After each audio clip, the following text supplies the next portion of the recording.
sinfdoshimni xotini menga keldi deydi. Kelinsam, sinfdoshingiz bizlarni tashab ketgan, boshqa xotinga uylanib ketgan. Kelmaydi, bir haftada 1-2 keladi, shunda ro'zg'orni eshikda darvozada tushiradi, uyga kirmasdan ketadi. Faqat ro'zg'or qilib ketadi, kelmaydi. Bir gapirib qo'ysangiz deb ketdi deydi. Insofga chaqirib qo'ysangiz deb ketdi deydi. Ertasi kuni o'rtog'imni topdim deydi. Bir gaplashmaymizmi? Bu gaplashamiz deb qoldi deydi. Ancha bo'ldi gaplashmaganimizga. Qora aka, qayerda gaplashamiz dedim. Yuring, manikiga boramiz deb keyin ikkinchi xotinni uyga olib bordi deydi. Shunda qo'lga kirsak, bir o'ralgan ayol, "Keling begim, assalomu alaykum" deb darrov o'tirib, erini botinka bog'ichlarini yechib, paypoqlarni yechib, shimlarni qayirib, "Keling, mayirga o'tiring" deb chiloqchim bilan obdastdan olib kelib, erini oldin oyoqlarini yuvdi deydi, keyin qo'liga suv o'zi qilyapti deydi.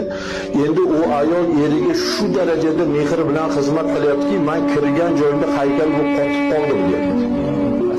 Qotib qoldim uning xizmatiga. Men yo'qman, u ayol uchun men yo'qman deyapti. E'tibor ham qilgani yo'q, qilyapti. Shu erini xizmatini qilyapti.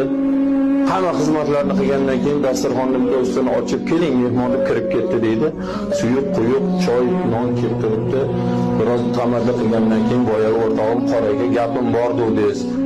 Nima gapingiz bor edi?" deb so'rab qoldi deydi. "Nima deyman men unga" deydi. "Nima deyishim mumkin men unga" deydi. "Qo'y, buni tasha, ke bor, ana chakangning oldiga bor."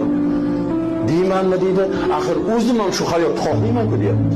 "Menga ham shunaqa e'tibor bo'lishini xohlayman" deydi. "Qanaqa men uni qo'y bo'lmabdi bu ishing deyman" deydi. Hammani orzusi shu emasmi?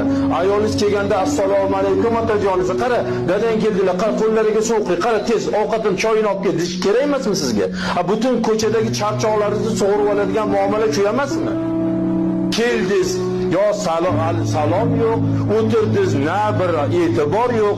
Nima qilasiz? Siz nima bir joyda tashkilotda bir qorovul bo'lsangiz ekanki, qorovulxonaga borgan hech kim e'tirof qilmaydi.